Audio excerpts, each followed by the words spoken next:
साथियों नमस्कार, स्वागत है आप सभी का उत्कर्ष परिवार में। देखिए, बजट से संबंधित अपन बात कर रहे थे और बजट पारित होने की प्रक्रिया, बजट पारित होने के जो चरण थे, इसके संदर्भ में अपने बात पिछली क्लास में कर चुके थे और जिसमें मैंने बताया था कि बजट पारित होने में 6 चरण होते हैं, जिसमें सबसे पहले बजट का प्रस्तुतिकरण होता है। उसके बाद दूसरा जो रहता है बजट पर सामान्य विचार विमर्श। तीसरा, बजट को अनुदान से संबंधित जो मांगे हैं उनकी स्वीकृति के लिए, उन पर विस्तार से डिस्कस करने के लिए विभागीय समितियों को सौंप दिया जाता है। नंबर 4 पे क्या होता है, अनुदान मांगों पर सदन में बहस होती है, चर्चा होती है और इस समय अनुदान मांगों पर जब चर्चा का आयोजन होता है तो विपक्षी दलों के द्वारा क्या लाए जाते हैं, कटौती प्रस्ताव लाए जाते हैं। और मैंने आप लोगों को यह बताया था कि कटौती प्रस्ताव से संबंधित अपन डिस्कस करेंगे नेक्स्ट क्लास में। तो आज कटौती प्रस्तावों से संबंधित अपन बात करने वाले हैं कि अर्थगत कटौती क्या रहती है, नीतिगत कटौती क्या होती है और सांकेतिक कटौती किसे कहा जाता है, कटौती प्रस्ताव क्यों लाए जाते हैं, इनसे संबंधित। इसके बाद नेक्स्ट जो रहता है वो रहता है विनियोग विधेयक और अगला जो छठा चरण रहता है वो है बजट से संबंधित आय व्यय और राजस्व से संबंधित जो अन्य प्रावधान है उनके लिए सदन में क्या रखा जाता है, वित्त विधेयक रखा जाता है। और बजट के समय जो रखा जाता है वित्त विधेयक, वो हमेशा कहां रखा जाएगा, लोकसभा में रखा जाएगा। कहां रखा जाएगा, लोकसभा में रखा जाएगा। तो अब अपन बात करते हैं बजट के समय लाए जाने वाले कटौती प्रस्ताव के समय कि इसके संदर्भ में बात करें, बजट के समय लाए जाने वाले, बजट के समय लाए जाने वाले कटौती प्रस्ताव, बजट के समय लाए जाने वाले कौन से प्रस्ताव, कटौती प्रस्ताव। देखिएगा, एक प्रकार की कटौती प्रस्ताव जिसके बारे में अपन वो संसदीय प्रस्ताव में थे कटौती प्रस्ताव, और यहाँ ये कौन किन से संबंधित है, बजट के समय। वहां पर जो कटौती प्रस्ताव थे वो किसी विधेयक के संदर्भ में थे और वहां पर अपने 4 प्रकार के कटौती प्रस्ताव के बारे में जाना था।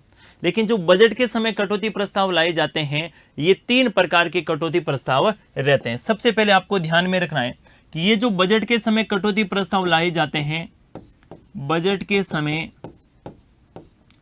कटौती प्रस्ताव,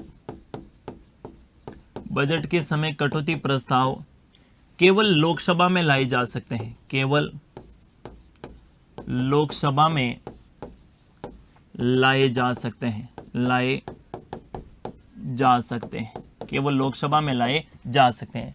आपसे प्रश्न पूछा जा सकता है कि लोकसभा में ही क्यों लाए जा सकते हैं, राज्यसभा को में कटौती प्रस्ताव बजट के समय क्यों नहीं लाए जा सकते। इसके पीछे कारण है क्योंकि अनुदान संबंधी जो मांगे हैं, उन अनुदान संबंधी मांगों पर सदन में चर्चा तो दोनों सदनों में होती है, लोकसभा और राज्यसभा में, लेकिन मतदान केवल कहां होता है, लोकसभा में होता है। इसीलिए ये जो कटौती प्रस्ताव रहने वाले हैं ये केवल कहां लाए जाते हैं, लोकसभा में। तो कारण सुन लीजिएगा, लोकसभा में क्यों लाए जाते हैं, तो अनुदान संबंधी मांगों पर, अनुदान संबंधी मांगों पर, अनुदान संबंधी मांगों पर चर्चा दोनों सदनों में होती है, चर्चा दोनों सदनों में होती है, दोनों सदनों में होती है, लेकिन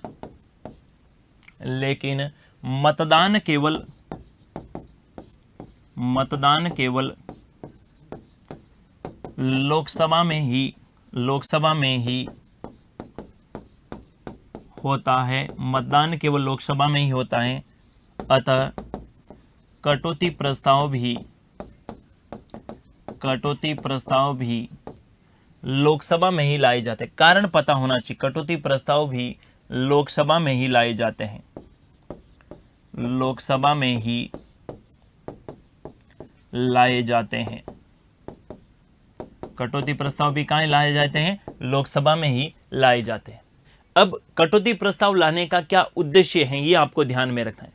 भाई लोकसभा में लाते हैं, लेकिन लोकसभा में बहुमत तो किनका रहता है, सत्ताधारी पार्टी का रहता है। तो ये कटौती प्रस्ताव पारित तो होते नहीं है, फिर इनको क्यों लाया जाता है, इनके पीछे क्या उद्देश्य है, ये भी जानना हमारे लिए क्या है, आवश्यक है। देखिए जरा, बजट के समय लाए जाने वाले कटौती प्रस्ताव का उद्देश्य, बजट के समय, बजट के समय लाए जाने वाले, लाए जाने वाले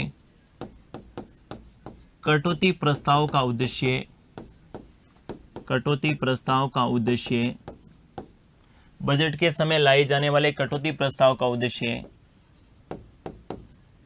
इन प्रस्तावों के बहाने इन प्रस्तावों के बहाने अनुदान मांगों पर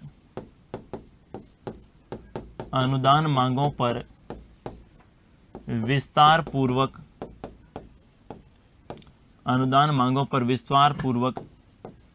चर्चा करना है। अनुदान मांगों पर विस्तार पूर्वक चर्चा करना है, ये आपको ध्यान में रखना है। अब बजट के समय जो कटौती प्रस्ताव लाते हैं कितने प्रकार के होते हैं? तो 3 प्रकार के कटौती प्रस्ताव होते हैं।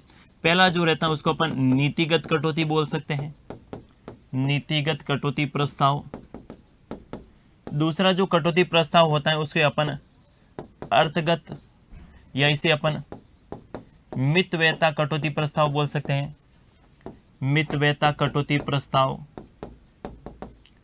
और तीसरा जो कटौती प्रस्ताव रहता है इसे अपन सांकेतिक या फिर इसे अपन टोकन कट कटौती प्रस्ताव के नाम से भी जानते हैं। टोकन कट, सांकेतिक या टोकन कट, सांकेतिक कटौती प्रस्ताव या टोकन कट प्रस्ताव, सांकेतिक कटौती प्रस्ताव। तो कितने प्रकार के कटौती प्रस्ताव लाते हैं विपक्षी दलों के द्वारा? 3 प्रकार के। पहला कौन सा? नीतिगत कटौती। दूसरा कौन सा? अर्थगत। और तीसरा कौन सा? सांकेतिक कटौती। अब एक एक के बारे में बात करें। सबसे पहले आपको ध्यान में रखना है कौन से कटौती प्रस्ताव के संदर्भ में बात करें? नीतिगत कटौती। कौन सा कटौती प्रस्ताव? नीतिगत कटौती प्रस्ताव, नीतिगत कटौती प्रस्ताव। देखिएगा नीतिगत कटौती प्रस्ताव किन के द्वारा लाया जाता है? विपक्षी दलों द्वारा। किन के द्वारा लाया जाता है? विपक्षी दलों द्वारा।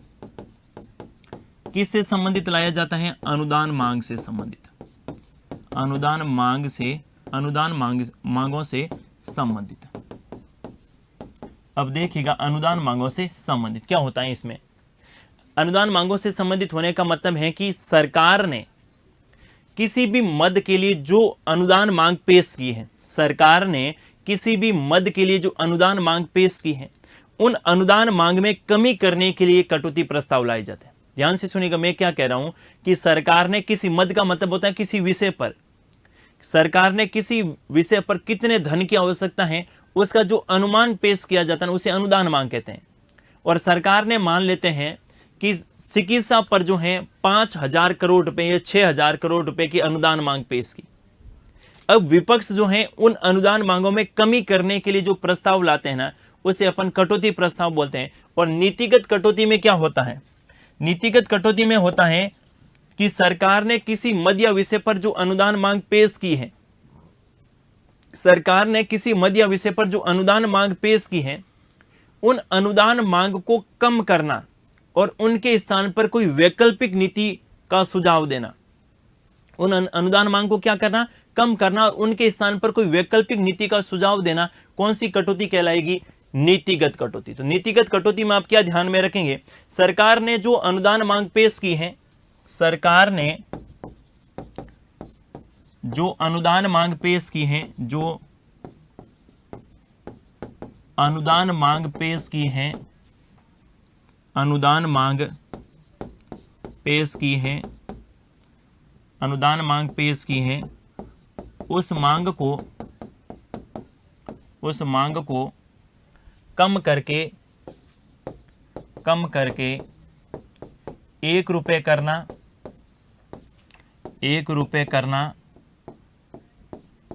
एवं उनके स्थान पर वैकल्पिक नीति का सुझाव देना। वैकल्पिक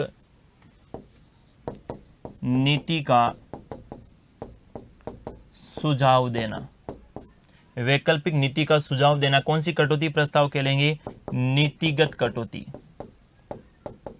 नीतिगत कटौती प्रस्ताव।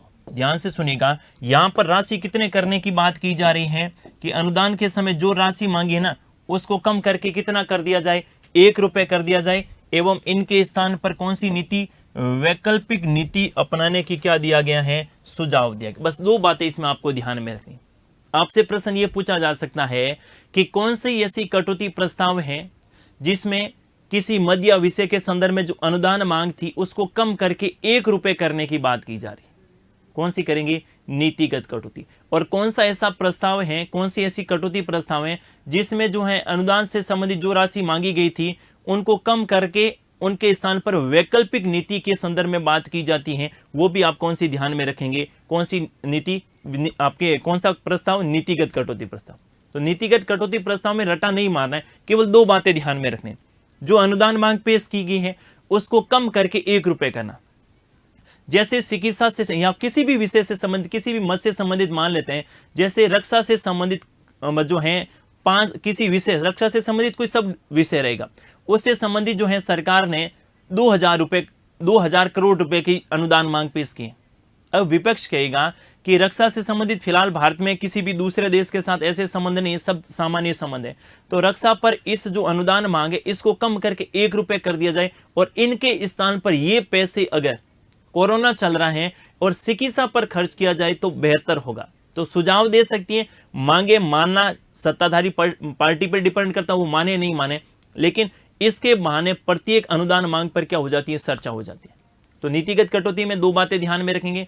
सरकार ने किसी मद या विषय के लिए जो अनुदान पेश किया है, जो अनुदान मांगी गई है, कितने रुपए चाहिए, उसको कम करके 1 रुपए करना। कितने रुपए करना? 1 रुपए करना। और दूसरी, वैकल्पिक नीति को सुझाव देना, कौन सी कटौती प्रस्ताव कहलाएगा? नीतिगत कटौती। लेकिन यह पारित नहीं होता है, क्योंकि पारित होने के लिए क्या चाहिए? बहुमत चाहिए। और बहुमत किनका रहता है? सत्ताधारी पार्टी का रहता है, क्योंकि अनुदान मांगे सिर्फ और सिर्फ कहां रखी जाती हैं? अनुदान मांगों से संबंधित जो प्रस्ताव है, कटौती प्रस्ताव, ये सिर्फ और सिर्फ कहां रखे जाते हैं? लोकसभा में ही रखे जाते हैं। और लोकसभा में बहुमत किनका होता है? सत्ताधारी पार्टी का। तो इसमें आप 2 बातें ध्यान में रखेंगे, 1 रुपए करना और कौन सी नीति का सुझाव देना? वैकल्पिक नीति का क्या देना? सुझाव देना। नेक्स्ट आप ध्यान में रखेंगे, दूसरा जो कटौती प्रस्ताव होता है उसे अपन बोलते हैं अर्थगत कटौती। अर्थगत को अपन मितव्ययता कटौती प्रस्ताव के नाम से जानते हैं। मितव्ययता कटौती प्रस्ताव, अर्थगत कटौती प्रस्ताव या मितव्ययता कटौती प्रस्ताव। इसमें क्या होगा? अर्थगत कटौती प्रस्ताव या मितव्ययता कटौती प्रस्ताव में क्या होगा? इसमें आपको यह ध्यान में रखना है कि सरकार ने किसी मद या विषय के लिए जो अनुदान मांग पेश की है उसमें एक निश्चित सीमा तक कटौती करना। सरकार ने किसी मद या विषय के लिए जो अनुदान में मांग पेश किए उस पर किसी निश्चित सीमा तक जो है उस पर क्या करना? निश्चित सीमा तक उसमें कटौती करने के लिए जो प्रस्ताव लाए जाते हैं उसे क्या बोलते हैं? अर्थगत कटौती। जिससे क्या हो सके? खर्चा कम हो सके, अर्थात मितव्यय, सरकार को कैसे मितव्यय बनाया जाए इसके संदर्भ में सुझाव देने के लिए जो प्रस्ताव पेश किया जाता है कटौती प्रस्ताव, उसे अपन क्या बोलते हैं? अर्थगत कटौती। इसमें क्या ध्यान में रखेंगे? किसी मद या विषय के संबंध में, किसी मद या विषय के संबंध में, किसी मद या विषय के संबंध में जो अनुदान मांग पेश की गई है, जो अनुदान मांग पेश की गई है, किसी मद या विषय के लिए जो अनुदान मांग पेश की गई है उसमें निश्चित सीमा तक कटौती करने हेतु जो प्रस्ताव लाया जाता है उसे कौन सी कटौती कहेंगे? अर्थगत कटौती। अर्थगत कटौती कहा जाता है। अर्थगत कटौती कहा जाता है, जिससे क्या होता है? मितव्ययता होती है। ठीक है, एक निश्चित सीमा, बस ये आपको ध्यान में रखना। इसमें एक शब्द पकड़िएगा, कौन सा? आपसे प्रश्न पूछा जा सकता है कि कौन सा ऐसा कटौती प्रस्ताव है जिसमें विपक्ष ये मांग करता है कि इस मद या विषय के संदर्भ में जो अनुदान मांग पेश की गई है उसमें निश्चित सीमा तक कटौती की जाए। तो निश्चित सीमा शब्द आता ही कौन सा करेंगे? अर्थगत कटौती। कौन सी करेंगे? अर्थगत कटौती। तीसरी जो कटौती रहती है उसको अपन बोलते हैं सांकेतिक कटौती। सांकेतिक कटौती, या सांकेतिक को अपन क्या कह सकते हैं? Token cut. सांकेतिक कटौती, या जिसे अपन क्या कहते हैं? Token cut. सांकेतिक कटौती प्रस्ताव, सांकेतिक कटौती प्रस्ताव। अब सांकेतिक कटौती प्रस्ताव में क्या ध्यान में रखेंगे? सांकेतिक कटौती प्रस्ताव में विपक्ष ये मांग करता है कि कोई भी अनुदान मांग पेश की गई ना, उसमें 100 रुपए की कटौती करना। कितने रुपए की कटौती करना? 100 रुपए की कटौती करना। उसे कौन सी कटौती कहेंगे कि कुछ तो हमारी भी मान लिया करो यार, हम हो सकता है हम सत्ता में नहीं है, लेकिन थोड़ी बहुत इज्जत तो हमारी भी होगी। आपने किसी विषय पर कितना पैसा खर्च करना है ये तो लोकसभा में पारित होगा, लोकसभा में आपका बहुमत है, निस्संदेह रूप से हमारे पास कोई अधिकार नहीं है। लेकिन हम जब इसमें सारी प्रक्रिया में शामिल हो रहे हैं तो थोड़ी बात, ठीक है, अपन कहते हैं ना कि कोई भी सामान जब वस्तु खरीदते हैं, कोई सौदा जब होता है और उसके बाद में जब जितनी जो राशि होती है उसको पूरी देने के बाद जो है जिन्होंने खरीदा ना, वो एक निश्चित सीमा तक वापस लौटा देता है। ये लो 1000 रुपए 2000, इसे अपन क्या बोलते हैं? धारिजनी। ठीक है, ये वाला सिस्टम क्या रहता है? सांकेतिक कटौती में क्या होता है? सांकेतिक कटौती में 100 रुपए की कटौती करने के लिए प्रस्ताव लाया जाता है, उसे अपन क्या बोलते हैं? सांकेतिक कटौती प्रस्ताव के नाम से जानते हैं। तो यहां पर कितनी तय कर रखी है? 100 रुपए। तो देखिए जरा, किसी मद या विषय के संदर्भ में, किसी मद के संदर्भ में, मद के संबंध में जो अनुदान मांग पेश की गई है, जो अनुदान मांग पेश की गई है, जो अनुदान मांग पेश की गई है, उसमें 100 रुपए की कटौती, 100 रुपए की कटौती करने हेतु, 100 रुपए की कटौती करने हेतु जो प्रस्ताव लाया जाता है, जो प्रस्ताव लाया जाता है उसे सांकेतिक कटौती कहा जाता है। सांकेतिक कटौती कहा जाता है। उसे कौन सी कटौती कहते हैं अपन? सांकेतिक कटौती कहते हैं। अब यहां पर आप क्या ध्यान में रखेंगे? यहां पर आपको कितनी राशि ध्यान में रखनी है? 100 रुपए। कितने रुपए की? 100 रुपए की। बस एक में क्या है? एक में तो है कि पूरी मांग कोई 1 रुपए कर दिया जाए, दूसरे में क्या है? निश्चित सीमा तक, और तीसरे में क्या है? 100 रुपए की कटौती। अब आपको तुलनात्मक रूप से जानना है तो देखिए जरा, कटौती प्रस्ताव में कितने प्रकार के कटौती प्रस्ताव होते हैं? 3 प्रकार के। सबसे पहला जो कटौती प्रस्ताव होता है उसे अपन बोलते हैं नीतिगत कटौती। कौन सी कटौती? नीतिगत कटौती। दूसरा आप ध्यान में रखेंगे कौन सा? अर्थगत कटौती, अर्थगत कटौती। और तीसरा आप ध्यान में रखेंगे कौन सा? सांकेतिक कटौती। कौन सी कटौती? सांकेतिक कटौती, सांकेतिक कटौती। क्लियर है? तो यहां पर ये तीनों प्रकार के कटौती प्रस्ताव, और तीनों प्रकार के कटौती प्रस्ताव केवल कहां लाए जाएंगे? लोकसभा में। किन के द्वारा लाए जाएंगे? विपक्षी जो है दल, इनके द्वारा। सबसे पहले इसमें आपको 2 बातें ध्यान में रखनी है। किसी मद या विषय के संदर्भ में 1 रुपए करना। किसी मद या विषय के संदर्भ में अनुदान मांग को कितनी करना? अनुदान मांग को 1 रुपए करना, 1 रुपए करना एवं वैकल्पिक नीति का सुझाव देना।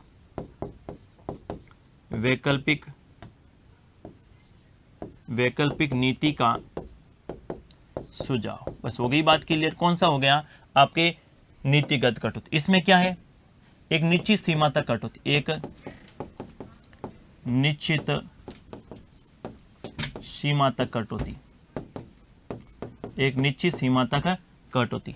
और तीसरा आप ध्यान में रखेंगे कौन सा? सांकेतिक कटौती में क्या है? 100 रुपए की कटौती, 100 रुपए की कटौती। बस हो गई बात क्लियर। तीनों प्रकार के कटौती प्रस्ताव हो गए, नीतिगत कटौती, अर्थगत कटौती और कौन सी कटौती? सांकेतिक कटौती।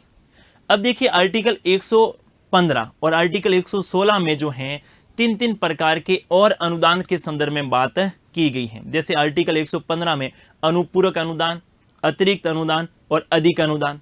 आर्टिकल 116 में जो है ये बात की गई है 3 प्रकार के और अनुदान के संदर्भ। तो देखिए जरा, बजट से संबंधित अन्य अनुदान, बजट से संबंधित अन्य अनुदान, बजट से संबंधित अन्य अनुदान। और बजट से संबंधित अन्य अनुदान के संदर्भ में जो है आपको 2 आर्टिकल ध्यान में रखने पड़ेंगे। कौन कौन सा? एक तो आर्टिकल 115 और दूसरा कौन सा? आर्टिकल 116। आर्टिकल 115 में 3 प्रकार के अनुदान है। एक तो है अनुपूरक अनुदान, अनुपूरक अनुदान। दूसरा आपको ध्यान में रखना है वो है अधिक अनुदान, और तीसरा आपको ध्यान में रखना है अतिरिक्त अनुदान। पहले तो ये इनके नाम आपको ध्यान में होने चाहिए। आर्टिकल 115 यानी भारतीय संविधान के अनुच्छेद 115 में कितने प्रकार के अनुदान के संदर्भ में बात की गई है? 3 प्रकार के। पहला कौन सा? अनुपूरक अनुदान, दूसरा कौन सा? अधिक अनुदान, और तीसरा कौन सा? अतिरिक्त अनुदान। तीनों का उल्लेख कौन से आर्टिकल में? 115। अब आपसे क्या प्रश्न पूछा जाएगा, यहां पर किसी प्रकार का एक और अनुदान डाल देंगे, जैसे यहां पर डाल दिया अपवादा अनुदान, या फिर यहां पर डाल दिया प्रत्या अनुदान, या फिर यहां डाल दिया लेखा अनुदान। समझ रहे हैं ना बात को? लेखा अनुदान पूछ हो सकता है, प्रत्या अनुदान हो सकता है, या फिर अपवादा अनुदान हो सकता है। निम्नलिखित में से किसका उल्लेख आर्टिकल 115 में नहीं किया गया है, और निम्नलिखित में से किसका उल्लेख आर्टिकल 116 में नहीं किया गया? तो 3 प्रकार का उल्लेख आर्टिकल 115 में और 3 प्रकार के 116 में। अब 116 में कौन कौन से? 116 में पहला है लेखा अनुदान, लेखा अनुदान। दूसरा है प्रत्याय अनुदान, प्रत्याय अनुदान, और तीसरा जो है इसको अपन बोलते हैं अपवादा अनुदान, अपवादा अनुदान। तो आर्टिकल 115 में 3 प्रकार के अनुदान, और आर्टिकल 116 में कितने प्रकार के? 3 प्रकार के अनुदान। एक एक के बारे में अपन डिटेल से बात करेंगे, फिर जो है सबको तुलनात्मक रूप से भी जानेंगे कि किस प्रकार का प्रश्न अपने एग्जाम में पूछा जा सकता। तो पहला प्रश्न तो अपने से यही पूछा जा सकता है कि निम्नलिखित में से आर्टिकल 115 में कौन से अनुदान है और आर्टिकल 116 में कौन से हैं? तो इनमें से कोई भी विकल्प इसमें हो सकता है और इनमें से कोई भी विकल्प इसमें हो सकता है। तो तीनों को अलग अलग ध्यान में रखना है। आर्टिकल 115 में 3 अनुपूरक, दूसरा आपके अधिक अनुदान, और तीसरा अतिरिक्त अनुदान। ये तीनों में अ है। कौन कौन सा है? अनुपूरक, अधिक और अतिरिक्त। यहां पर भी एक अ है, ध्यान से सुनिएगा। अब जब भी ये प्रश्न पूछा गया तो अपवादा अनुदान को कहां डाल दिया? यहां डाल दिया। अब बताइए निम्नलिखित में से कौन से अनुदान का संबंध आर्टिकल 115 से नहीं है? आपको ध्यान में रखना, यहां पर एक तो है लेखा अनुदान, एक है प्रत्याय अनुदान, और एक कौन सा है? अपवादा अनुदान। तो इन 3 का उल्लेख आर्टिकल 115 में और 3 का उल्लेख आर्टिकल 116 में। एक एक के बारे में बात करें। सबसे पहले जो अनुदान है वो कौन सा ध्यान में रखेंगे? अनुपूरक अनुदान, अनुपूरक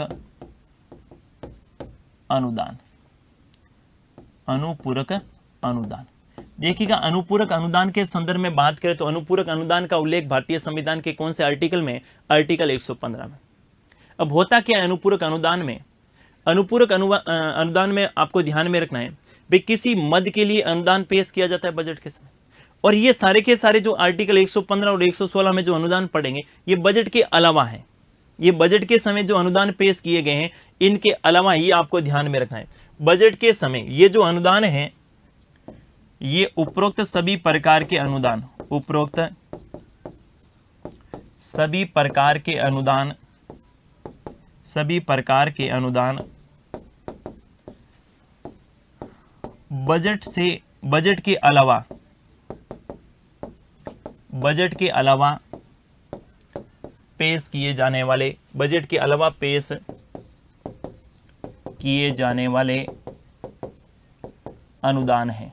ये थोड़ा सा आप ध्यान में रखेंगे। उपरोक्त जो भी अनुदान है, उपरोक्त जो भी ये 6 प्रकार के अनुदान है जिसके संदर्भ में अपन बात करें, ये सब के सब जो हैं ये बजट के अलावा पेश किए जाने वाले अनुदान है। भले ही अनुपूरक अनुदान है, भले ही अधिक अनुदान है, या फिर भले ही जो है अतिरिक्त अनुदान है, लेखा अनुदान है, प्रत्याय अनुदान है, या फिर अपवादा अनुदान है। सभी प्रकार के अनुदान जो हैं ये बजट के अलावा जो रहते हैं ये आपको ध्यान में रखना है। सबसे पहला जो अनुदान रहता है इसके संदर्भ में अपन बात करते हैं कौन सा? अनुपूरक अनुदान। अनुपूरक अनुदान में क्या होता है? देखिए जरा, हम सबको पता है कि बजट जो है ये 1 वर्ष का रहता है। 1 वर्ष का मतलब है 1 अप्रैल से लगाकर 31 मार्च तक।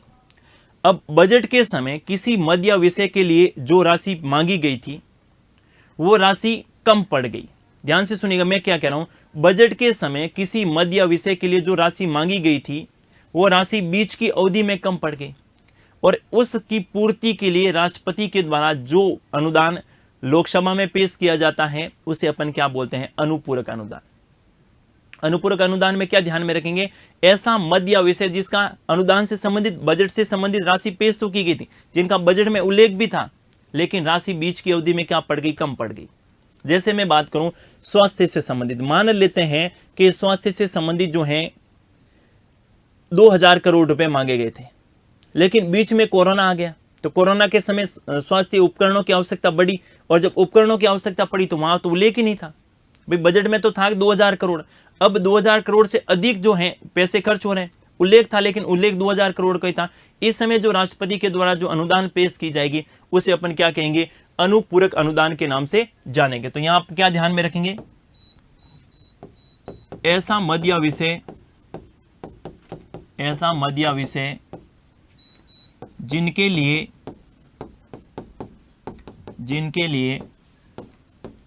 बजट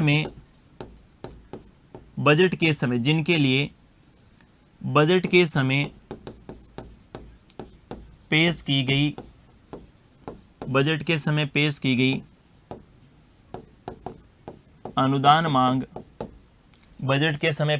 अनुदान मांग वित्तीय वर्ष में कम पड़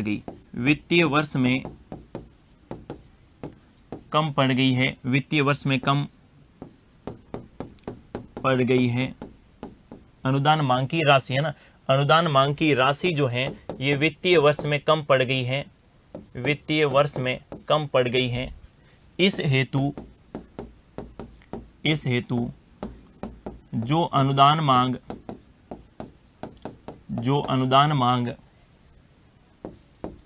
सदन में रखी जाती है उसे अनुपूरक अनुदान के नाम से अनुपूरक अनुदान मांग कहा जाता है।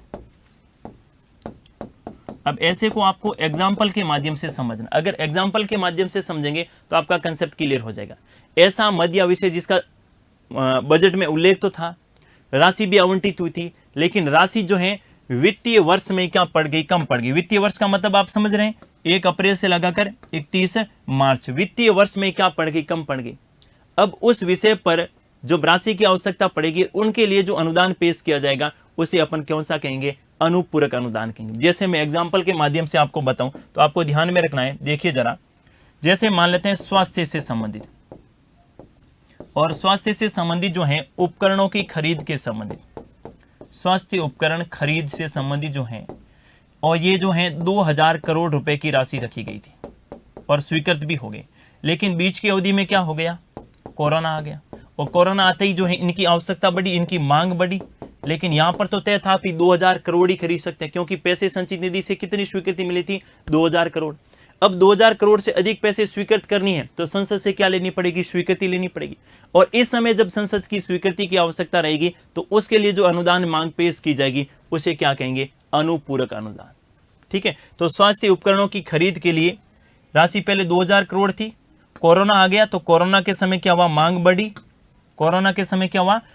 बढ़ी, और इनके लिए जो अनुदान पेश किया जाएगा उसके लिए अपन क्या कहेंगे, इसको अनुपूरक अनुदान। बस इसमें ध्यान में रखना है, बजट में इस विषय का उल्लेख था और बीच में राशि क्या पड़ गई, कम पड़ गई। नेक्स्ट जो दूसरा आपको ध्यान में रखना है, दूसरा अनुदान है उसको अपन बोलते हैं अधिक अनुदान। कौन सा अनुदान है, अधिक अनुदान। अब अधिक अनुदान की बात करें तो अधिक अनुदान में आपको ध्यान में रखना है ऐसा मध्य विषय जिसमें राशि आवंटित भी हुई थी लेकिन राशि खर्च ज्यादा हो गई, और इनके लिए जो है आगामी वित्तीय वर्ष में, आगामी बजट में राशि को कैसे बढ़ाकर पेश किया जाए, इसके लिए जो अनुदान मांग पेश की जाती है उसे अपन क्या बोलते हैं, अधिक अनुदान के नाम से बोलते हैं। लेकिन इसमें एक महत्वपूर्ण बात आपको ध्यान में ये रखनी है, एकमात्र ऐसी अनुदान मांग जो लोक लेखा समिति यानी पब्लिक अकाउंट कमेटी की सिफारिश के आधार पर ही लोकसभा में रखी जाएगी, उसको अपन क्या कहेंगे, अधिक अनुदान मांग कहेंगे। तो अधिक अनुदान में क्या ध्यान में रखना है, ऐसा मध्य विषय जिस पर वित्तीय वर्ष में प्रस्तावित व्यय से अधिक व्यय खर्च हो गया, प्रस्तावित व्यय से अधिक की राशि अधिक राशि खर्च हो जाती है, इसकी स्वीकृति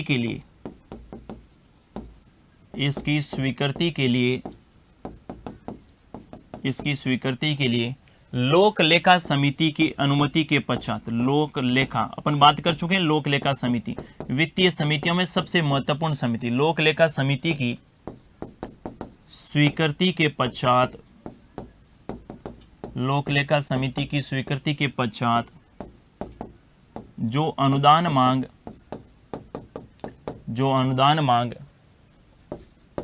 पेश की जाती है, उसे कौन सी कहेंगे? अधिक अनुदान के नाम से जानते हैं, अधिक अनुदान कहा जाता है। अधिक अनुदान में आप क्या ध्यान में रखेंगे?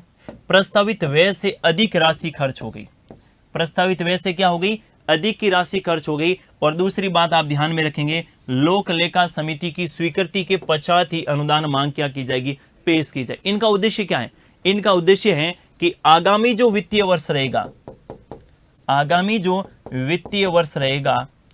वित्तीय वर्ष में राशि को बढ़ाकर पेश किया जाए, राशि को बढ़ाने हेतु, आगामी वित्तीय वर्ष में राशि को बढ़ाने हेतु ही इस अनुदान का क्या रहता है? मुख्य उद्देश्य। ये प्रश्न भी पूछा जा सकता है कि अधिक अनुदान का उद्देश्य क्या है? अधिक अनुदान का उद्देश्य है आगामी वित्तीय वर्ष में उस मद या विषय से संबंधित जो है अनुदान को बढ़ाकर पेश किया जाए। इसके लिए जो अनुदान पेश किया जाता है उसको अपन क्या बोलते हैं? अधिक अनुदान। और ये एकमात्र ऐसी अनुदान मांग है जिसमें लोक लेखा समिति की क्या लेनी पड़ती है? स्वीकृति लेनी पड़ती है। तीसरी आपको ध्यान में रखनी है वो है अतिरिक्त अनुदान, अतिरिक्त अनुदान। इनका उल्लेख भी कौन से आर्टिकल में है? 115 में। अतिरिक्त अनुदान में आप क्या ध्यान में रखेंगे? ऐसा मद या विषय जिसका संविधान में इसमें बजट में उल्लेख ही नहीं था, ऐसा मद या विषय जिसका बजट में उल्लेख ही नहीं था, अब उनके लिए अगर वित्तीय वर्ष में पैसे की आवश्यकता पड़ जाए और उनके लिए राष्ट्रपति जो अनुदान पेश करवाता है उसे अपन क्या बोलते हैं?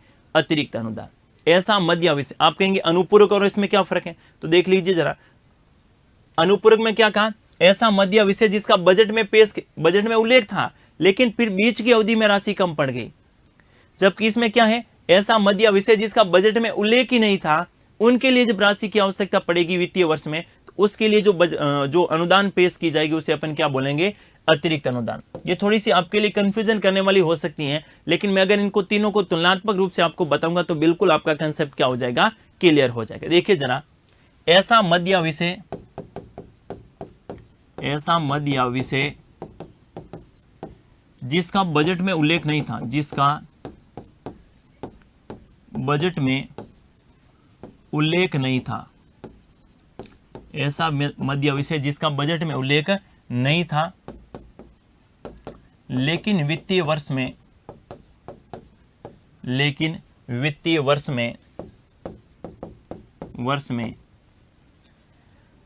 धन की आवश्यकता पड़ी, धन की आवश्यकता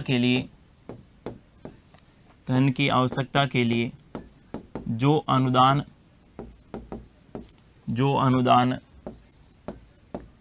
पेश की गई उसे क्या कहेंगे? अतिरिक्त अनुदान के नाम से जानेंगे। उसे जो है कौन से अनुदान के नाम से जानते हैं? अतिरिक्त अनुदान कहा जाता है, अतिरिक्त अनुदान कहा जाता है। अब इसमें भी आप एग्जांपल समझिए।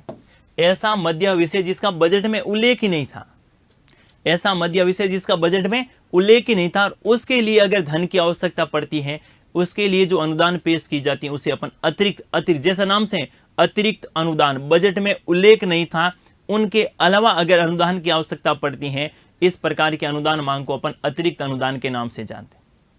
एग्जाम्पल के तौर पर देखिए जरा, इसमें मैं एग्जाम्पल ले रहा हूं शिक्षा से संबंधित। देखिए जरा, शिक्षा चल रही थी, शिक्षा से संबंधित मान लेते हैं जो है 10,000 करोड़ रुपए एक वित्तीय वर्ष में स्वीकृत की गई, लेकिन उसमें जो है किसी भी प्रकार की डिजिटल शिक्षा के लिए किसी प्रकार का व्यय का उल्लेख नहीं था। कोरोना आ गया, कोरोना के कारण जो है ऑफलाइन क्लासेस सारी बंद हो गई, स्कूल कॉलेज सारे बंद है। अब बच्चों की पढ़ाई के लिए ऑनलाइन माध्यम और ऑनलाइन से संबंधित शिक्षा में जब बजट में उल्लेख ही नहीं था, उल्लेख ही नहीं था कि ऑनलाइन के लिए जो है ये इस प्रकार के पैनल खरीदने पड़ेंगे, इस प्रकार के जो है लाइट कैमरा एक्शन की आवश्यकता, कोई उल्लेख ही नहीं था। अब इनके लिए पैसा तो वो कह रहे हैं कि ऑफलाइन के लिए आप भवन का निर्माण कर दीजिए, अब बच्चों को ऑफलाइन शिक्षा उपलब्ध करवाएंगे, लेकिन ऑनलाइन से संबंधित किसी प्रकार के व्यय का उल्लेख नहीं था। अब जब ऑनलाइन की आवश्यकता पड़ी, लेकिन बजट तो वापस कब रखा जाएगा? फरवरी में। ये तो बीच की अवधि की बात है। उसके लिए जो अनुदान मांग पेश की जाती है उसे अपन क्या बोलते हैं? उसे अपन किस नाम से जानते हैं? अतिरिक्त अनुदान। अतिरिक्त अनुदान में आपको क्या ध्यान में रखना है? ऐसा मद या विषय जिनका बजट में उल्लेख नहीं था, लेकिन वित्तीय वर्ष में धन की क्या पड़ी? आवश्यकता पड़ी, और इसके लिए जो अनुदान मांग पेश किया जाता है उसे अपन क्या कहते हैं? अतिरिक्त अनुदान के नाम से जानते हैं। ये जो तीनों प्रकार के अनुदान मांग है इनका उल्लेख आर्टिकल 115 में है, और तीनों ही प्रकार के अनुदान मांग राष्ट्रपति की स्वीकृति के पश्चात ही रखी जाती है। ये भी आपको ध्यान में रखना है। कहाँ रखी जाएगी? लोकसभा में रखी जाएगी। अब मैं तीनों को तुलनात्मक रूप से आपको बताने वाला हूं। देखिए जरा, सबसे पहले अपने बात की थी क्रम कोई जरूरी नहीं है, ऐसा कोई जरूरी नहीं है। जैसे देखिए जरा, मैंने सबसे पहले यहां पर क्रम अलग लिखा था और इसके बाद में क्रम अलग लिखा है। देखिए जरा, यहां पर मैंने क्रम क्या लिखा था? यहां पर क्रम क्या है? अनुपूरक, अधिक और अतिरिक्त अनुदान। और इसके बाद में जो है इनके बात करने के संदर्भ में अलग क्रम हो सकता है, तो क्रम से याद करें, ऐसा कोई जरूरी नहीं है। ठीक है, यहां पर सबसे पहले बात करते हैं किसके संदर्भ में? सबसे पहले यहां पर बात करते हैं तुलनात्मक रूप से। पहले जो है अनुपूरक अनुदान, अनुपूरक अनुदान। दूसरा आपको तुलनात्मक रूप से जानना है अतिरिक्त अनुदान, अतिरिक्त अनुदान। और तीसरा आप तुलनात्मक रूप से जानेंगे कौन सा? अधिक अनुदान। तीनों का उल्लेख कौन से आर्टिकल में है? 115। कौन सा आर्टिकल में है? 115। क्लियर है बात? अब देखिए जरा, एक एक के संदर्भ में बात करें। सबसे पहले अपन बात करें अनुपूरक अनुदान के संदर्भ। अनुपूरक अनुदान में मैंने क्या बताया था? ऐसी मद या विषय जिसका संविधान इसमें बजट में उल्लेख तो था, लेकिन बीच की अवधि में राशि क्या पड़ गई? कम पड़ गई। तो पहली बात आपको ध्यान में रखनी है, ऐसा मद या विषय, मद बोल दे या विषय बोल दे, जिसका बजट में उल्लेख था, बजट में क्या था? उल्लेख था, और वित्तीय वर्ष में राशि कम, वित्तीय वर्ष में राशि क्या पड़ गई? कम पड़ गई। वित्तीय वर्ष में राशि क्या हो गई? कम। तो उनके लिए जो अनुदान पेश किया जाता है उसे अपन क्या बोलते हैं? अनुपूरक। बस दो बातें ध्यान में। पहली कौन सी?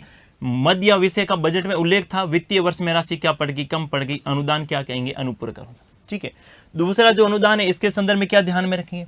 अतिरिक्त अनुदान में क्या ध्यान में रखेंगे? ऐसा मद या विषय, ऐसा मद या विषय जिसका बजट में उल्लेख नहीं था, बजट में उल्लेख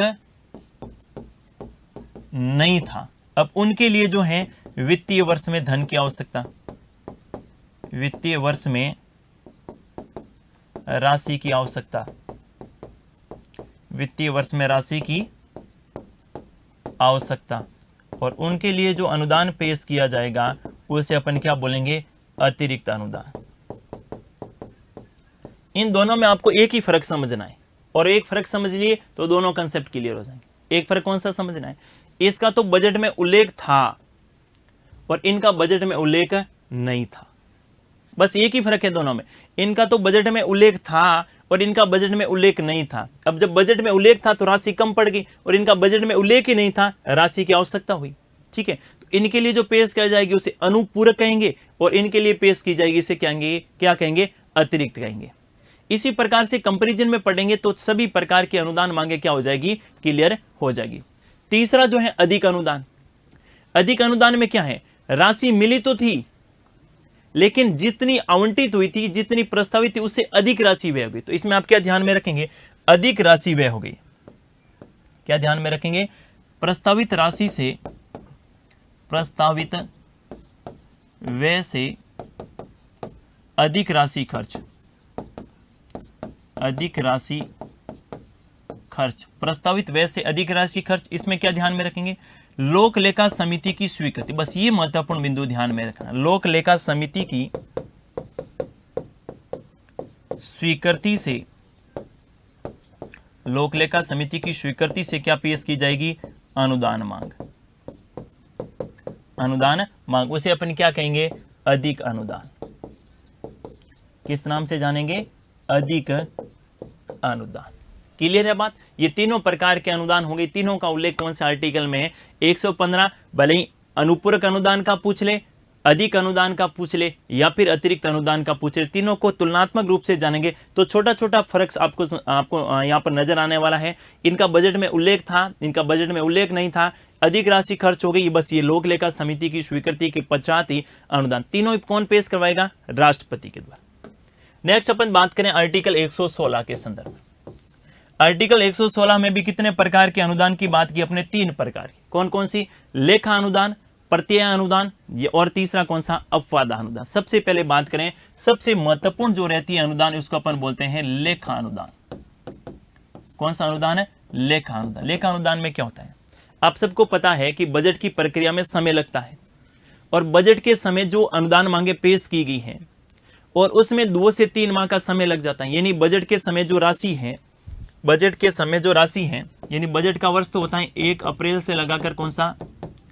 31 मार्च, ये बजट वर्ष है। बजट की शुरुआत, बजट रखा जाता है कब? अपने फरवरी माह में। कौन से माह में रखा जाता है? फरवरी माह में। कई बार ऐसा होता है कि फरवरी माह में जो रखा गया और मार्च अप्रैल तक चलते हैं, यानी अप्रैल माह में राशि आवंटित नहीं हुई, अप्रैल माह तक राशि आवंटित नहीं हुई, क्योंकि बजट की प्रक्रिया में 2 से 3 माह का समय लगता है इसको पारित होने में। तो कई बार जो है बजट के समय जो राशि आवंटित होने वाली हुई उसमें देरी लग गई। अब वित्तीय वर्ष तो शुरू होगा 1 अप्रैल को, तो इस वित्तीय वर्ष की शुरुआत में जो सरकार को पैसों की आवश्यकता रहेगी किसी मद या विषय पर खर्च करने के लिए, उसके लिए जो अनुदान मांग पेश की जाती है उसे अपन क्या कहते हैं? लेखा अनुदान। लेखा अनुदान को अपन मिनी बजट के नाम से भी जानते हैं। कौन सा बजट है? मिनी बजट, क्योंकि ये छोटा बजट है। इसमें क्या होता है कि बजट के समय जो आवंटित राशि है उसकी 1/6 भाग इस लेखा अनुदान के समय प्रदान कर दी जाती है। ध्यान से सुनिएगा, लेखा अनुदान को और किस नाम से जानते हैं? Mini budget. पहले तो आपके प्रश्न यही बन गया, मिनी बजट कौन से अनुदान को माना जाता है? लेखा अनुदान को। अब मिनी बजट क्यों कहा जाता है? तो ध्यान से सुनिएगा, बजट की प्रक्रिया में, बजट प्रक्रिया में 2 से 3 माह का समय लगता है। 2 से 3 माह का समय लगता है। 2 से 3 माह का समय लगता है एवं इस हेतु, एवं इस समय सरकार को धन की आवश्यकता होती है। धन की या राशि लेकर अच्छा रहेगा ना, सरकार को राशि की आवश्यकता होती है, आवश्यकता होती है। इस हेतु जो अनुदान रखी जाती है, अनुदान मांग रखी जाती है, अनुदान मांग रखी जाती है, उसे लेखा अनुदान कहा जाता है। लेखा अनुदान कहा जाता है। लेकिन यहां पर आप ध्यान में क्या रखेंगे?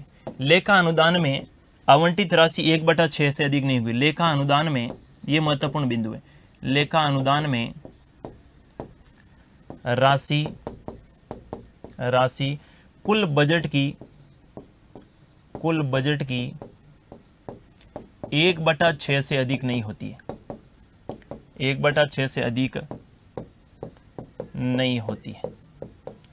1/6 से अधिक नहीं होती। ये जो है, ये प्रश्न हो सकता है कि लेखा अनुदान के समय अनुदान राशि कितनी हो सकती है कुल बजट की? तो कुल बजट की 1/6। अब 1/6 का मतलब छोटा भाग है, इसलिए इसे क्या कहते हैं? मिनी बजट के नाम से भी जाना जाता है। ये आपको ध्यान में रखना है। तो लेखा अनुदान कह दे, मिनी बजट कह दे। इसमें क्या होता है कि बजट की प्रक्रिया में 2 से 3 माह का समय लग जाता है, और इस समय सरकार को जब राशि की आवश्यकता होती है और उसके लिए जो अनुदान मांग पेश की जाती है उसे अपन लेखा अनुदान के नाम से जानते हैं।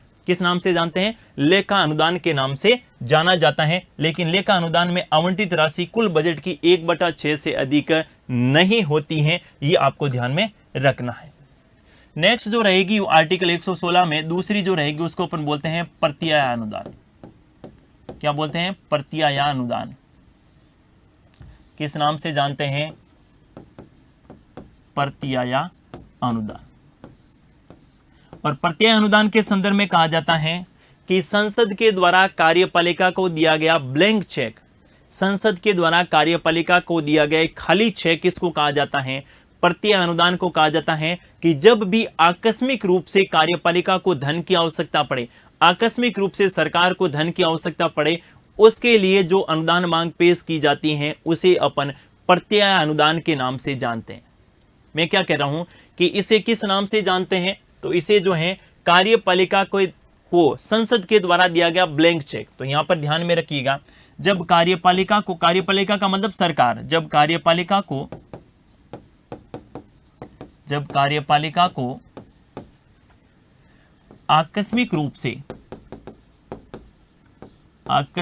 से राशि की आवश्यकता हो, राशि की आवश्यकता पड़ जाए, आकस्मिक रूप से राशि की आवश्यकता पड़ जाए, आकस्मिक रूप से राशि की आवश्यकता पड़ जाए एवं इस हेतु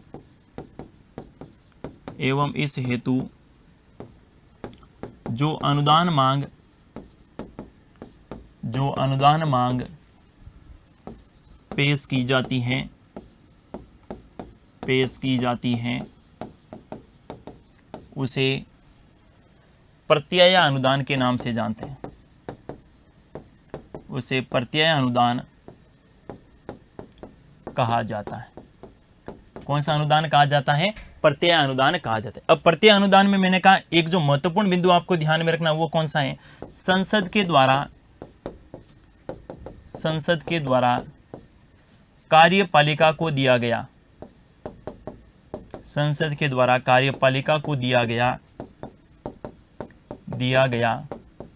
खाली चेक, ब्लैंक चेक, खाली चेक, कि जब भी आकस्मिक स्थितियां हो जाए और जब भी आपको धन की आवश्यकता पड़े तो आपको राष्ट्रपति की स्वीकृति से आप, क्योंकि राष्ट्रपति तो मंत्रिपरिषद की सलाह मानने के लिए क्या होता है, एक बार पुनर्विचार के लिए भेज सकते हैं, लेकिन बाद में माननी होती है। तो आप जिस अनुदान को रखेंगे उसे अपन क्या कहेंगे? उसे अपन प्रत्यय अनुदान के नाम से जानते हैं। तो यहां पर आपको दो बातें ध्यान में रखनी है, सरकार को आकस्मिक रूप से राशि की आवश्यकता पड़ जाए और इसे संसद के द्वारा कार्यपालिका को दिया गया क्या कहते हैं? ब्लैंक चेक के नाम से भी जाना जाता है।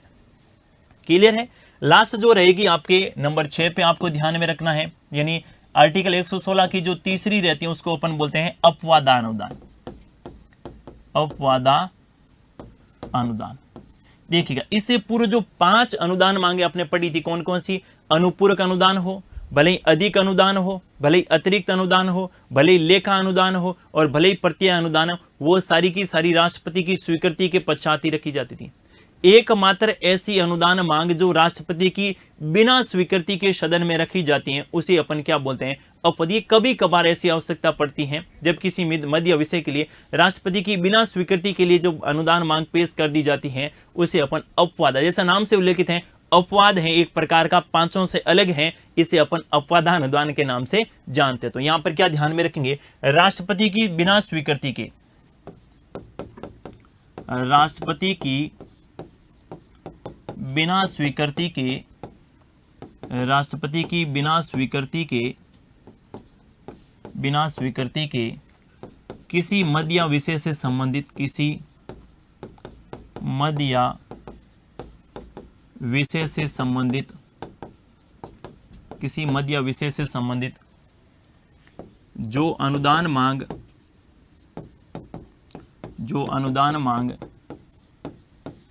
पेश की जाती हैं, जो अनुदान मांग पेश की जाती हैं उसे अपवादा अनुदान कहा जाता है, अपवादा अनुदान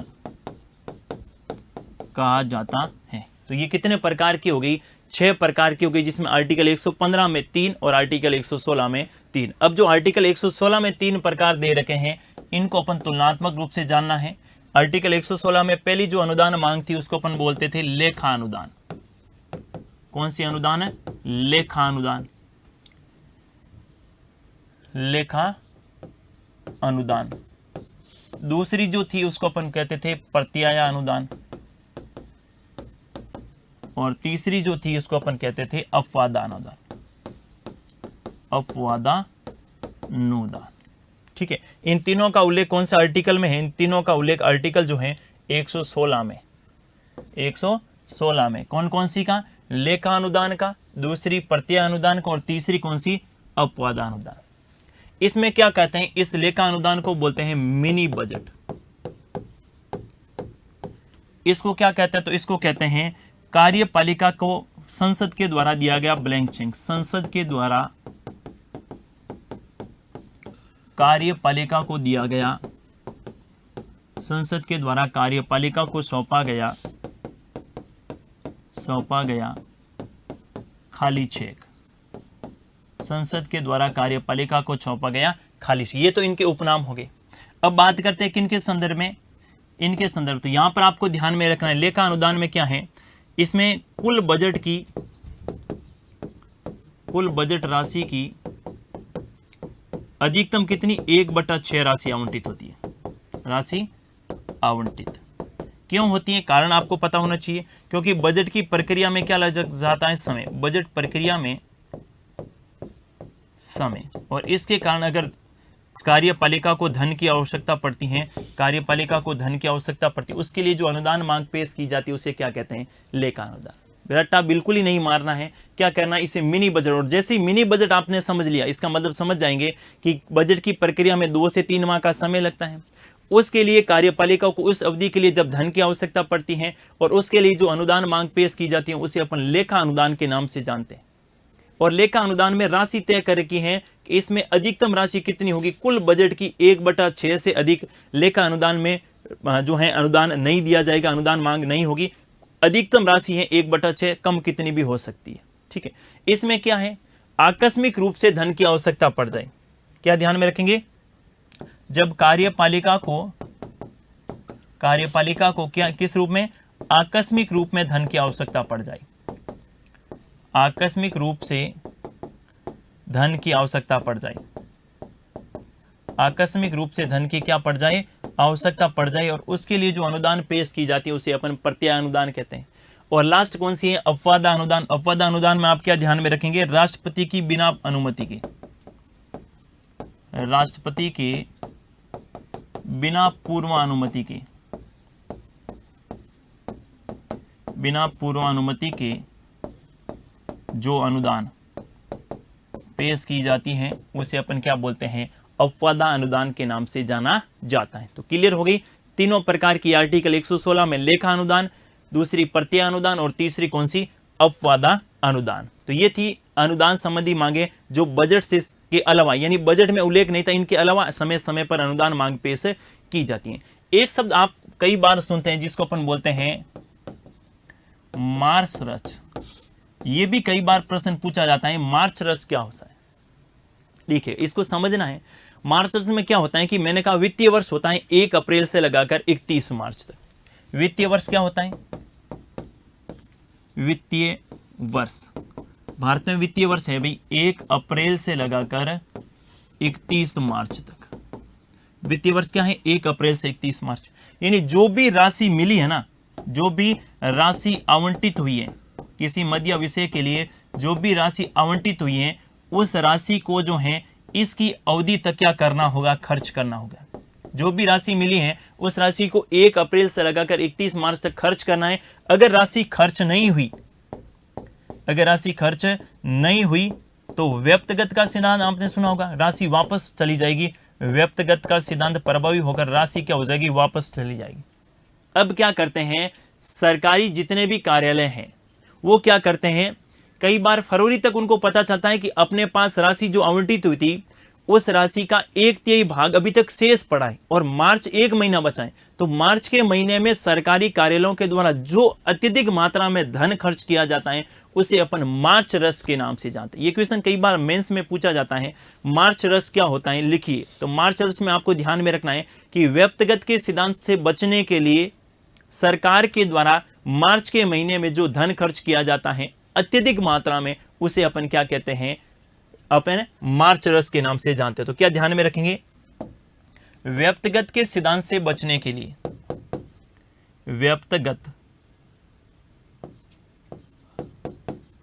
व्यक्तिगत के सिद्धांत से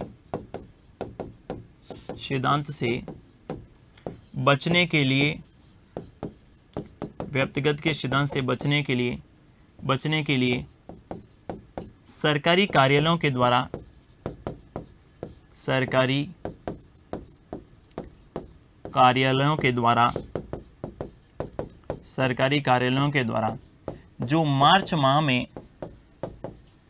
मार्च माह में राशि खर्च की जाती है,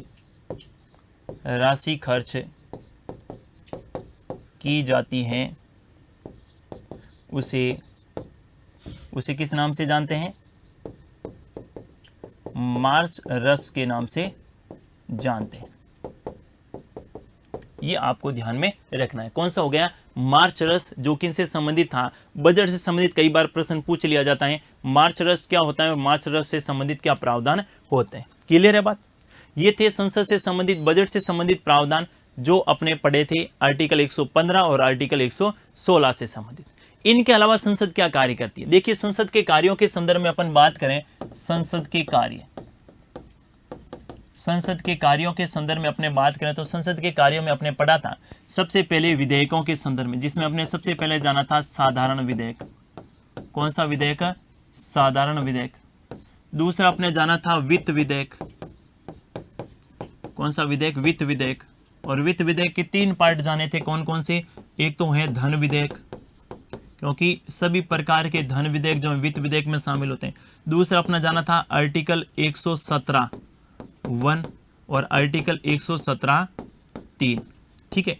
इसके बाद में तीसरा जो जाना था वो अपने संविधान संशोधन कैसे होता है, किस प्रकार से होता है, संविधान संशोधन। हालांकि अपने महत्वपूर्ण संविधान संशोधन को लेकर एक बार वापस से क्लास रहेगी, जिसमें कौन कौन से महत्वपूर्ण संविधान संशोधन है और अंतिम के 5-7 जो कॉन्स्टिट्यूशन अमेंडमेंट है वो सबसे ज्यादा महत्वपूर्ण है, किसमें क्या परिवर्तन हुआ, कौन कौन से आर्टिकल में परिवर्तन किया गया, क्या जोड़ा गया, क्या समाप्त किया गया, इनसे संबंधित अपन बात अलग से करेंगे, संविधान संशोधन। और लास्ट में अपन बात की थी बजट से संबंधित, बजट से संबंधित। इनके अलावा संसद के और क्या कार्य रहते हैं, इनके अलावा संसद के और बहुत सारे कार्य रहते हैं। क्या कार्य रहते हैं, जैसे आपने देखा होगा राष्ट्रपति के चुनाव, उपराष्ट्रपति का चुनाव, इनके अलावा लोकसभा अध्यक्ष का चुनाव, लोकसभा उपाध्यक्ष का चुनाव और राज्यसभा के उपसभापति का चुनाव भी किनके द्वारा किया जाता है, संसद के द्वारा किया जाता है। तो यहां अपन जानेंगे संसद के अन्य कार्य, किसके संदर्भ में, संसद के अन्य कार्य, संसद के अन्य कार्य। और संसद के अन्य कार्यों में आपको ध्यान में रखना है सबसे पहले राष्ट्रपति का चुनाव, चुनावों से संबंधित। सबसे पहले किसके संदर्भ में बात करेंगे, चुनावों से संबंधित, चुनावों से संबंधित। और चुनाव से संबंधित अपन बात करें तो किन किन के चुनाव करवाए जाते हैं संसद के द्वारा, तो यहां अपन ध्यान में रखेंगे सबसे पहले राष्ट्रपति का चुनाव, सबसे पहले राष्ट्रपति का चुनाव। राष्ट्रपति के चुनाव में कौन भाग लेते हैं, तो संसद के निर्वाचित सदस्य, संसद के निर्वाचित सदस्य। और संसद के निर्वाचित सदस्यों का मतलब है लोकसभा प्लस राज्यसभा के कैसे सदस्य भाग लेते हैं, निर्वाचित सदस्य। किन के चुनाव में, राष्ट्रपति के चुनाव में। दूसरा आप ध्यान में रखेंगे किन के, उपराष्ट्रपति के चुनाव में।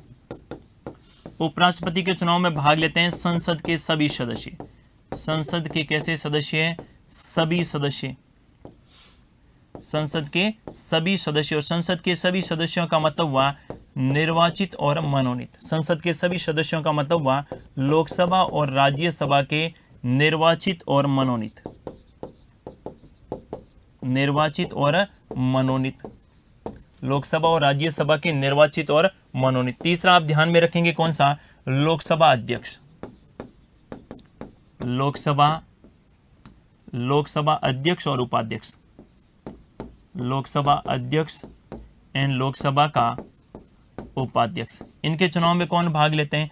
लोकसभा के सदस्य। लोकसभा के सदस्य बहुमत के आधार पर, लोकसभा के सदस्य बहुमत के आधार पर किन को चुनते हैं? लोकसभा के अध्यक्ष और उपाध्यक्ष को चुनते हैं। और लास्ट आप ध्यान में रखेंगे राज्यसभा के उपसभापति, राज्यसभा के उपसभापति। और राज्यसभा के उपसभापति को कौन चुनते हैं? तो राज्यसभा के सदस्य, राज्यसभा के सदस्य बहुमत के आधार पर, राज्यसभा के सदस्य बहुमत के आधार पर राज्यसभा के जो उपसभापति उनको चुनते हैं। आपके मन में आ रहा होगा कि राज्यसभा के सभापति को कौन चुनते हैं?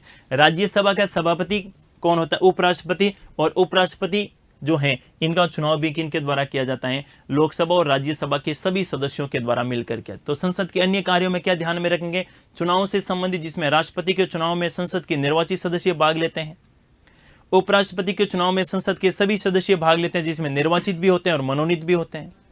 तीसरा, लोकसभा अध्यक्ष और उपाध्यक्ष के चुनाव में लोकसभा के सदस्य भाग लेते हैं, जिसमें बहुमत के आधार पर लोकसभा अध्यक्ष को चुनते हैं। फिर राज्यसभा के उपसभापति के चुनाव में राज्यसभा के सदस्य बहुमत के आधार पर किनको चुनते हैं? राज्यसभा के उपसभापति को चुनते हैं। अब बात करते हैं हटाने से संबंधित, हटाने से संबंधित।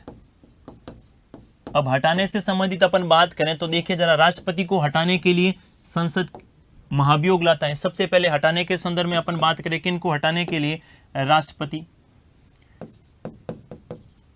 राष्ट्रपति को हटाने के लिए क्या लाया जाता है भाई? महाभियोग। क्या लाया जाता है? महाभियोग। और महाभियोग में भाग कौन लेते हैं? संसद के सभी सदस्य।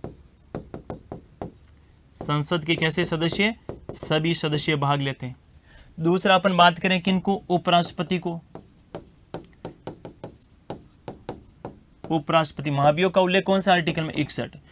हाँ, उपराष्ट्रपति के संदर्भ में बात करें तो उपराष्ट्रपति को हटाने के लिए प्रस्ताव आर्टिकल 67 में है।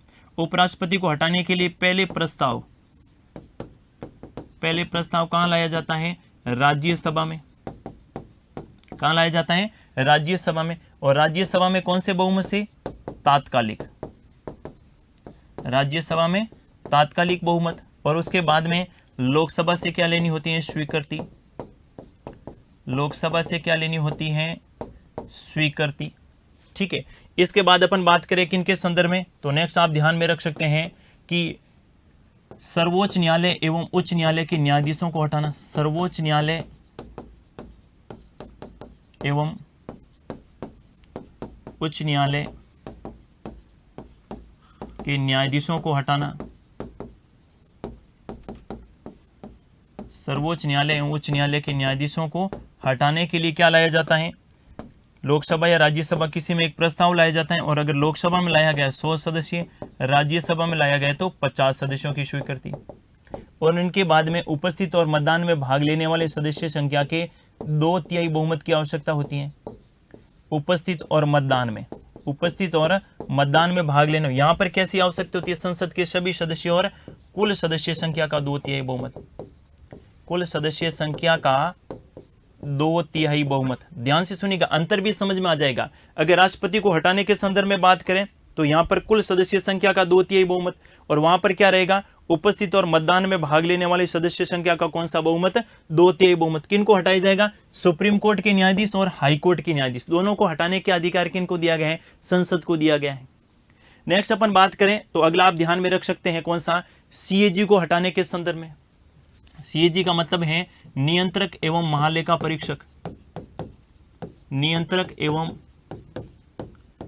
महालेखा परीक्षक। नियंत्रक एवं महालेखा परीक्षक, जिसको अपन क्या बोलते हैं?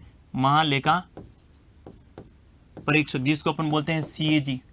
और सीएजी को हटाने की प्रक्रिया किनके समान है? तो सर्वोच्च न्यायालय के न्यायाधीश के समान। सर्वोच्च न्यायालय के न्यायाधीश के समान। सर्वोच्च न्यायालय के न्यायाधीश के समान। तो सर्वोच्च न्यायालय के न्यायाधीश को हटाता कौन है? संसद। तो देखिए जरा, सीएजी को हटाने के संदर्भ में भी बात करें तो संसद के द्वारा हटाया जाएगा। नेक्स्ट अपन ध्यान में रख सकते हैं निर्वाचन, मुख्य निर्वाचन आयुक्त। मुख्य निर्वाचन आयुक्त और मुख्य निर्वाचन आयुक्त को हटाने की प्रक्रिया भी किनके समान है? सर्वोच्च न्यायालय के न्यायाधीश के समान। सर्वोच्च न्यायालय के न्यायाधीश के समान। सर्वोच्च न्यायालय के न्यायाधीश के समान। और सर्वोच्च न्यायालय के न्यायाधीश को हटाने की प्रक्रिया किन के पास है? संसद के पास। क्लियर है बात? एक और आप ध्यान में रख सकते हैं लोकपाल के संदर्भ में। जो लोकपाल रहता है, कौन रहता है? जो लोकपाल रहता है, लोकपाल का जो मुख्य लोकपाल जिसको अपन लोकपाल का सभापति भी कह सकते हैं, इनको हटाने के लिए भी प्रस्ताव संसद की स्वीकृति आवश्यक है। किन की स्वीकृति आवश्यक है? संसद की स्वीकृति आवश्यक है। ये भी आपको ध्यान में रखना है। तो ऐसा नहीं है संसद केवल जो है कानून निर्माण का कार्य करती है। संसद इनके अलावा ये कार्य भी किनके द्वारा किया जाता है? संसद के द्वारा किया जाता है। संसद का मतलब मैं दोनों सदनों की भूमिका बता रहा हूं। संसद का मतलब दोनों सदनों की भूमिका बता रहा हूं, लोकसभा की भी और राज्यसभा की। ऐसा नहीं है कि यहां पर केवल लोकसभा के संदर्भ में। देखिए संसद के चुनाव के संदर्भ में यहां पर संसद के दोनों सदन भाग ले रहे हैं, यहां पर दोनों सदन भाग ले रहे हैं। ये जब लोकसभा से संबंधित है तो लोकसभा और राज्यसभा से संबंधित है तो राज्यसभा। हटाने के संदर्भ में बात करें तो राष्ट्रपति पर महाभियोग के में दोनों सदन भाग लेते हैं, उपराष्ट्रपति में भी दोनों सदन हैं। इसके बाद में सुप्रीम कोर्ट और हाई कोर्ट के न्यायाधीशों को हटाने के संदर्भ में भी दोनों सदन हैं। और यहां पर सीएजी को हटाने की प्रक्रिया, देखिए जरा यह प्रश्न हो सकता है कि किन को हटाने की प्रक्रिया के संदर्भ में संसद का कार्य नहीं रहता या संसद का कार्य रहता है। यहां सीएजी ध्यान में रखना है, क्योंकि सीएजी को हटाने की प्रक्रिया किन के समान है? सुप्रीम कोर्ट के न्यायाधीश के समान। और सुप्रीम कोर्ट के न्यायाधीश को हटाने की प्रक्रिया जो है ये संसद के द्वारा स्वीकृत होती है। मुख्य निर्वाचन आयुक्त, ठीक है, यहां पर भी सुप्रीम कोर्ट के न्यायाधीश को हटाने और लोकपाल को हटाने के संदर्भ में भी आप ध्यान में रखेंगे किनके? तो लोकपाल के हटाने के लिए भी संसद की क्या लेनी होती है? स्वीकृति लेनी होती है। तो ये थे संसद के कार्य जिसके बारे में आपने जाना। आज के लिए बस इतने ही। पढ़ते रहिए और मस्त रहिए। शुक्रिया, धन्यवाद।